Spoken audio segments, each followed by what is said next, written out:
Përshëndetje dhe mirë se erdhët në edicionin e lajmeve 21 Live News. Një ditë para seancës së kuvendit për votimin e qeverisë së re, kryetari Lëvizjes Vetëvendosje i mandatuari Albin Kurti nuk bëri të ditur nëse të dielën do t'i ketë votat e nevojshme për qeveri. Seanca e jashtëzakonshme për formimin e qeverisë e thirrur me kërkesën e 42 deputetëve do të nisë në orën 10.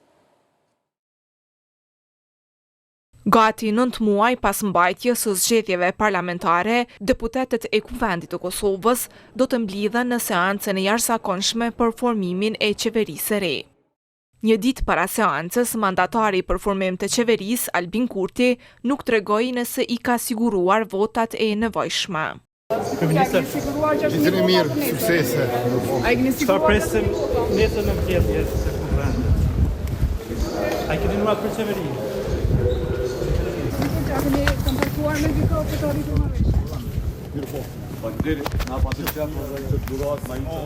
Por ditë më parë ai ka thënë se formimi i ekzekutivit nuk është i lehtë, por që do të përpiqen ta bëjnë atë, teksa nuk ka përjashtuar mundësinë e zgjedhjeve të jashtëzakonshme. Lëvizja Vetëvendosje ka vetëm 48 deputet, derisa deri më tani atë përkrahin vetëm disa deputet të komuniteteve pakic. Ndërsa nisma socialdemokrate me të cilën LVV-ja ka qenë negociata, tashmë i ka bërë të qartë se nuk do ta votojë qeverinë Kurti 3.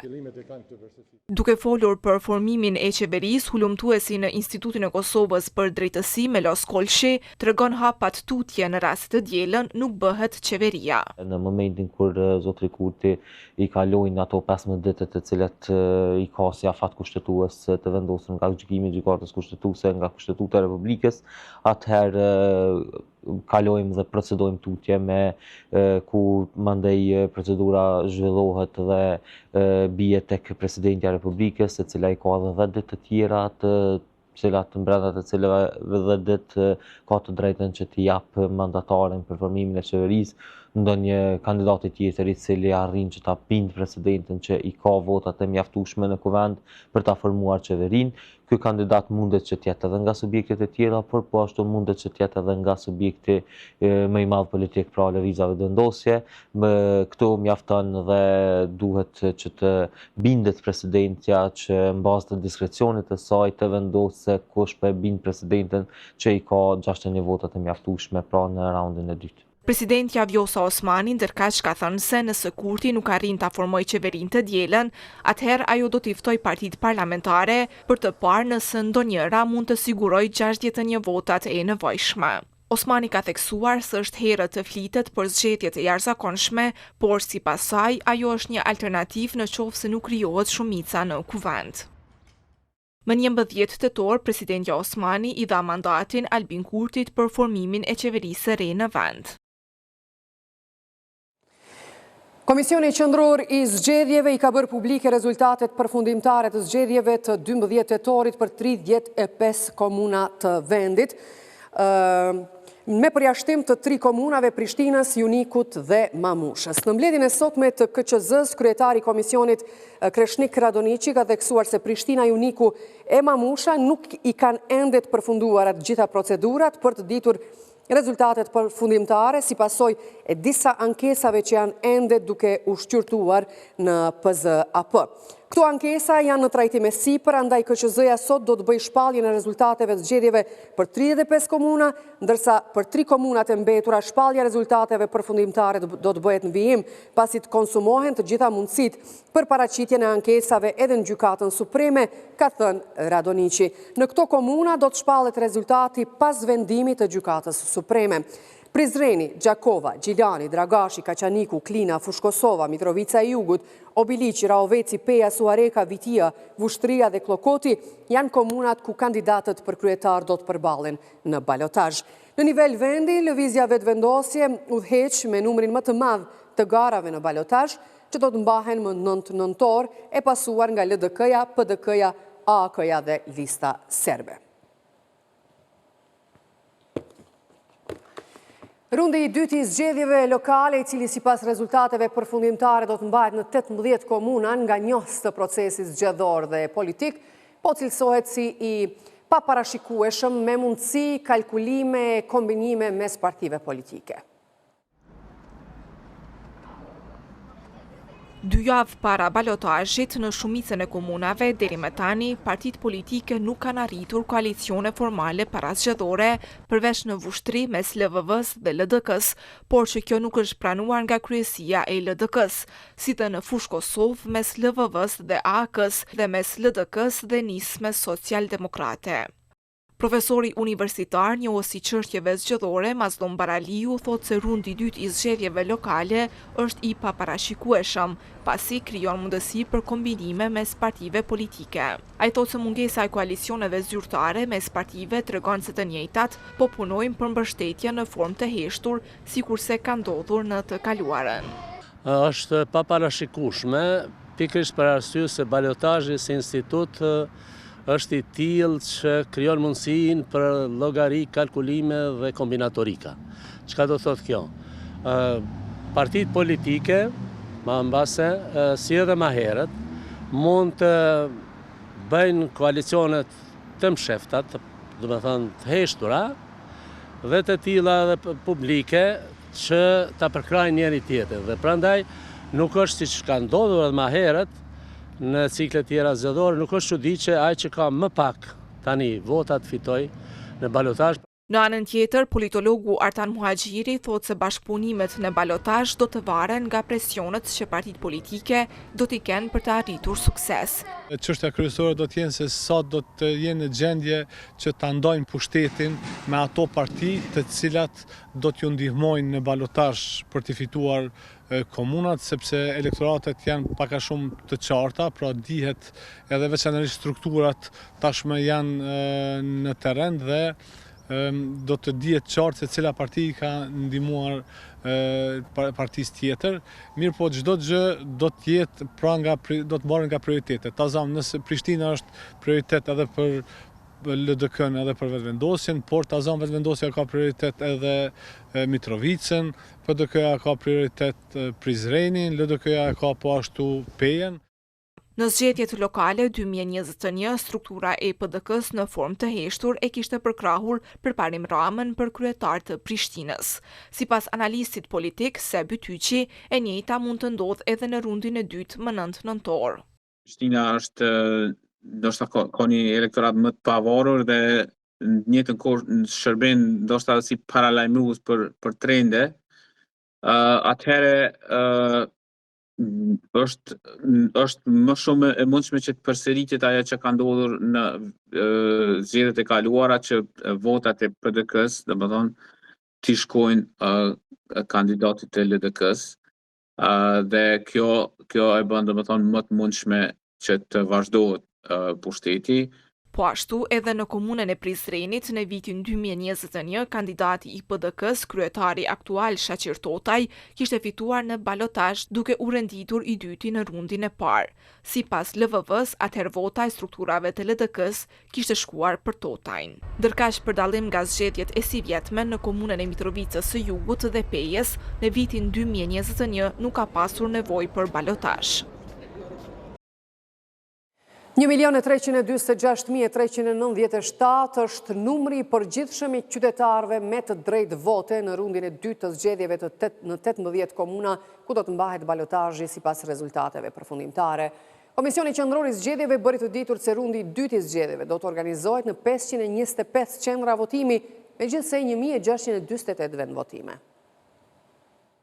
Komisioni Qendror i Zgjedhjeve në mbledhjen e sotme mori vendim për miratimin e raportit të listës votuese për rundin e dytë të zgjedhjeve për kryetar të komunave, i cili sipas rezultateve do të mbahet në Gjakov, Gjilan, Dragash, Kaçanik, Klin, Fushë Kosovë, Mitrovice Jugut, Obiliq, Rahovec, Pej, Prishtinë, Prizren, Suarek, Viti, Vushtri, Junik, Mamush dhe Klokot. Sipas kësaj liste, numri i përgjithshëm i qytetarëve me të drejtë vote në rundin e dytë të zgjedhjeve në këto 18 komuna është 1.346.397 votues.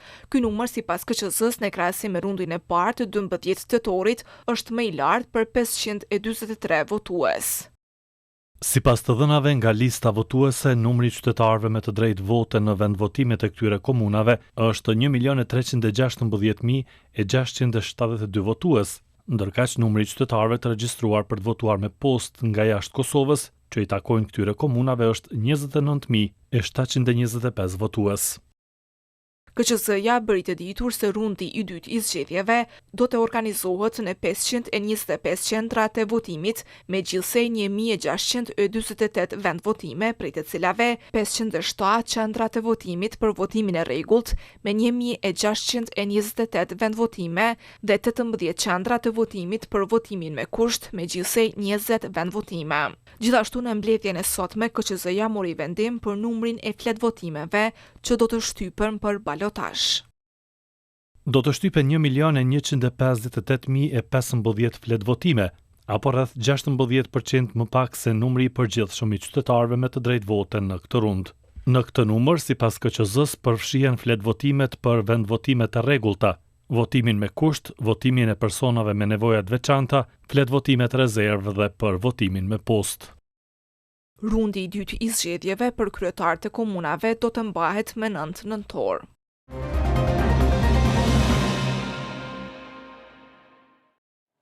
Presidentja e Kosovës Vjosa Osmani ka thënë se Kosova është e hapur për investime. Në një tryezë me drejtues biznesesh nga vendet ndryshme të botës, në kuadër të dialogut global në Berlin, ajo ka prezantuar potencialin e Kosovës. Osmani ka theksuar se Kosova është ekonomi e bazuar në parime dhe rritje strategjike. Kosova është e hapur për investime dhe gati të integrohet në tregjet globale. Sot ne nuk jemi më vetëm destinacion me kostot ulët, por ekonomi e bazuar në besim, parime dhe rritje strategjike, ka thënë ajo.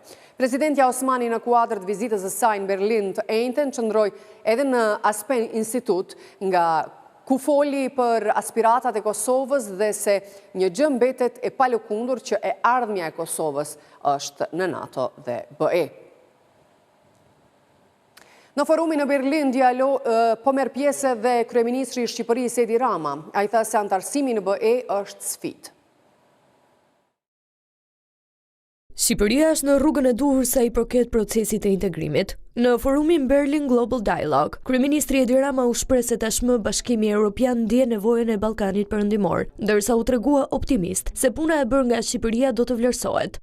Është sfidë, por nëse ecim në përputhje me kalendarin, atëherë ana e tyre e marrëveshjes është se ata do t'i quajnë të mbyllura negociatat dhe do t'i kërkojnë shteteve anëtare t'i ratifikojnë. Kemi parashikuar edhe 2 vite të tjera. Jap se kam thënë 2030, bazuar në këtë marrëveshje. Nuk është një gjë që thjesht të dëshirojmë, por me Bashkimin Evropian nuk i dihet kur. Nuk është një bishe parashikueshme. Mund të ndryshojë se nuk është një vend.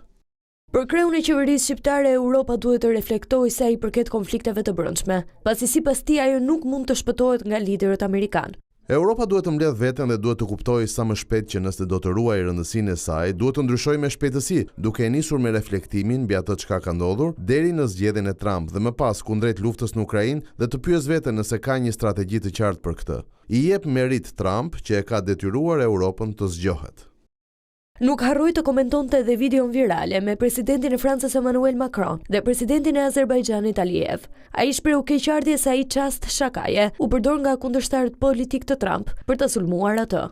Kjo shaka miqësore u bë virale në Europë, është argëtuese, por që në Shtetet e Bashkuara u përdor për të sulmuar presidentin. Ishte diçka që më mërziti shumë për demokratët sepse e kanë humbur realitetin dhe vazhdojnë të besojnë që epërsia morale mjafton për ta të pretendosh. Trump është aty ku është. Shefi i ekzekutivit u shoqërua nga ministria virtuale. Me zbatutash, Rama u shpreh se fëmijët e diellës do të jenë asistent virtual të deputetëve socialist në kuvend. Ndaj për herë të parë diella është shtatzën dhe pret 83 fëmijë, secili do të jetë për çdo antar të parlamentit ton dhe do të shërbesë asistent për ata që do të marrin pjesë në seancat parlamentare dhe do të mbajë shënim për çdo gjë që ndodh. Këto fëmijë do të kenë dijen e nënës së tyre. Forumi Berlin Global Dialogue këtë vit trajtoi temën zhvendosja e fuqisë dhe formësimi i begatisë.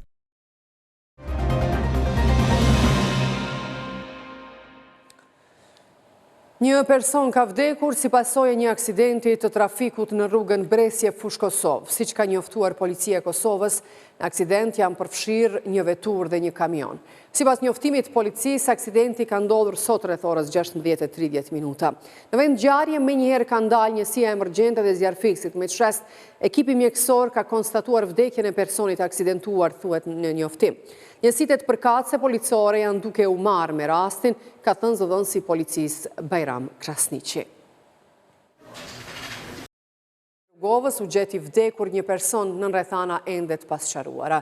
Zëdhënësi i policisë rajonale në Pej, Fadil Gashi, ka konfirmuar se policia u informua në lidhje me rastin rreth orës 14:10. Policia mori informacion se në kilometrin e 5 të rrugës Pej-Rugov, tek thesa e madhe poshtë e Lumbardi, një person gjetet i shtrirë.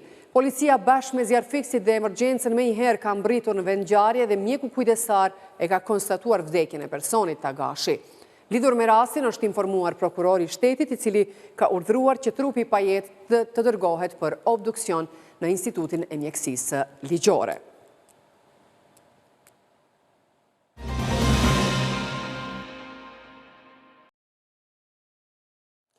Shpërndarja e protezave të gjirit për gratë e prekura nga kanceri i gjirit e planifikuar të përfundonte në fund të këtij muaji, ka përfunduar më herët për shkak të interesimit të madh të pacientëve. Mjekët theksojnë se përdorimi i protezave ndihmon në parandalimin e problemeve të tjera shëndetësore.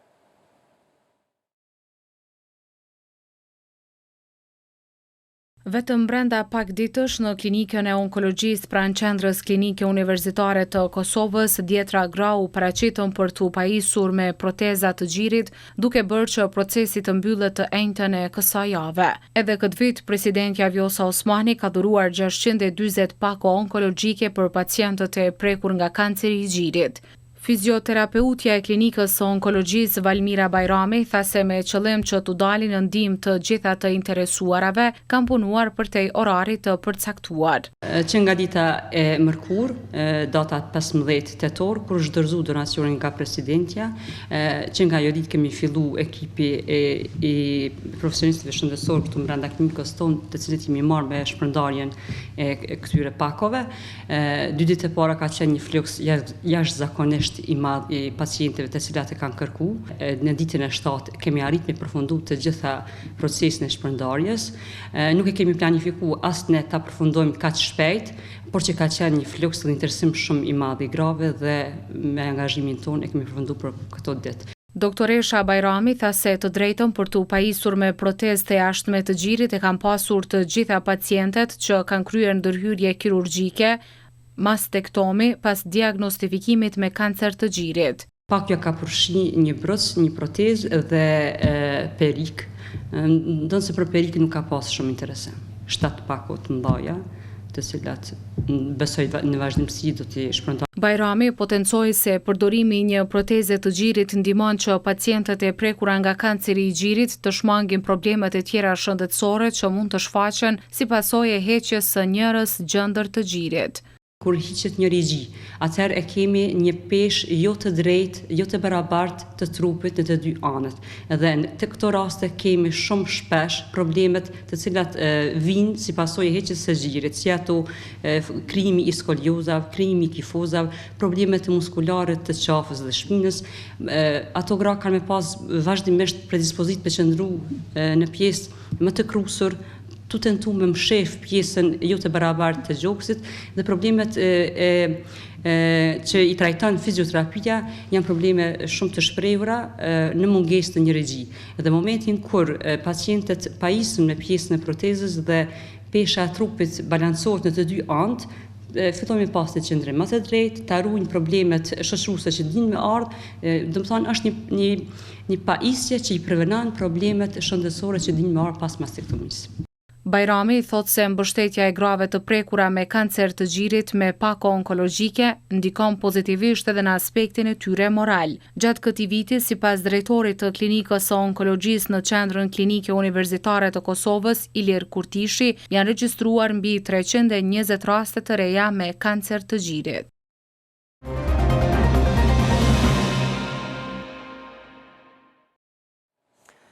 Në nder të skulptorit të madh Luan Mulliqi, në shtëpinë ku ai jetonte e krijonte, po mbahen ditët e lalës, një ngjarje që rikthem frymën e artit të tij. Obori është shndërruar në një galeri të hapur me veprat që ai punoi me duart e veta, ndërsa fëmijët janë në qendër të aktiviteteve, duke mësuar nga afër magjinë e skulpturës përmes krijimeve me argjil dhe kujtimeve që la pas mjeshtri. Në kujtim të skulptorit të njohur Luan Mulliqit mbahen ditët e Lales, një aktivitet që zhvillohet në shtëpinë ku ai jetoi dhe krijoi veprat e tij. Oborri mbushur me skulptura, punuar me duart e tij, është shndruar në një galeri të hapur që ruan shpirtin dhe frymën e artistit. Edhe punëtoria e tij, e mbetur ashtu siç e la vet Luan Mulliqi, është një dëshmi e gjallë e përkushtimit dhe pasionit të tij për artin me veglat, mostrat dhe skulpturat e papërfunduara që sot flasin më shumë se çdo fjalë. Kjo ditë është kushtuar kryesisht fëmijëve, të cilët janë vendosur në qendër të aktivitetit për të ndjerë nga afër botën e artit që lë pas Luan Mulliqi. Ata patën mundësi të shohin nga afër çdo hapësirë ku mjeshtri punonte dikur, të prekin veglat, skulpturat dhe materialet që ai përdorte çdo ditë. Fëmijët do ta provojnë të krijojnë vetëm me argjil, duke punuar me duart e tyre për të realizuar forma të ndryshme artistike në udhëheqjen e skulptorëve të pranishëm. Qëllimi është se brezi i ri të mësojë, të inspirohet dhe të kuptojë se arti nuk është vetëm një vepër e përfunduar. Menaxherja e fondacionit, Andronida Shala, tregoi detajet mbi organizimin e ditëve të Lalës, si dhe planet për të ardhmen. Qëllimi kryesor mbi gjitha është ringjallja, pra e hapësirës që të vinë njerëzit, ta vizitojnë, ta shfrytëzojnë dhe të krijojnë punime të reja, edhe fëmijët të kenë mundësi pra që të kenë më shumë aktivitete që të shprehin kreativitetin e tyre. Prej vitit 2026 do të nisë edhe punëtoria për klasat kreative për fëmijë, pra rregullisht do t'i bëjmë punëtorit me klasat kreative në udhëheqjen e edukatores Rina Gosalci. Historiani i arteve, Hivzi Muarremi, foli për ndikimin që Luan Mulliqi la për skulpturën bashkëkohore kosovare. Luani i takon brezit të mesëm të artistëve pamor të arteve dhe përgjithësi, i cili tër jetën ja ka kushtuar vokacionit të skulpturës, ku edhe veprat sonte që janë të ekspozuara dhe në studion e tij, si dhe në hapësira tjera të ambientit, ku janë të vendosura, flasin për krijuesin i cili që nga vitet të 80-ta e deri në momentin e ndrimit të jetës ka qenë i pandashëm me krijimtarinë e tij artistike. Nga viti i ardhshëm, fondacioni që mban emrin e tij do të hapë dyert për të rinjt që kanë prirje dhe pasion për skulpturën për të vazhduar rrugën e artit që ai nisi. Trashëgimia e Luan Mulliqit nuk është vetëm në veprat e tij, por në frymëzimin që ai la për brezat e rinj.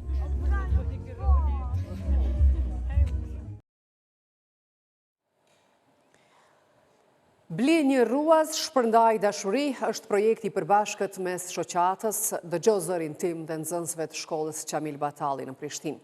Ky aktivitet ka për qëllim përfshirjen dhe zhvillimin e aftësive krijuese të fëmijëve me dhe pa nevoja të veçanta. Aktiviteti Bli një ruaz, shpërndaj dashuri u përkra nga nxënësit, mësimdhënës dhe prindërit e shkollës Qamil Batalli në Prishtinë. Këta aksesor janë punuar me dashuri dhe kujdes nga nxënësit e shkollës model Qamil Batalli në Prishtinë. Këtu na i shesëm për ata fëmijët me nevojat veçanta që t'ja uqojmë na aty në pore dhe të jemi më të sjellshëm me ta. Aktiviteti Bli një ruaz, shpërndaj dashuri u realizua në kuadër të projektit të përbashkët mes shkollës dhe shoqatës Dëgjoj zërin tim, e që ka për qëllim përfshirjen dhe zhvillimin e aftësive krijuese të fëmijëve me nevoja të veçanta dhe të atyre tipik, tha Ilirida Halili, asistente për fëmijët me nevoja të veçanta.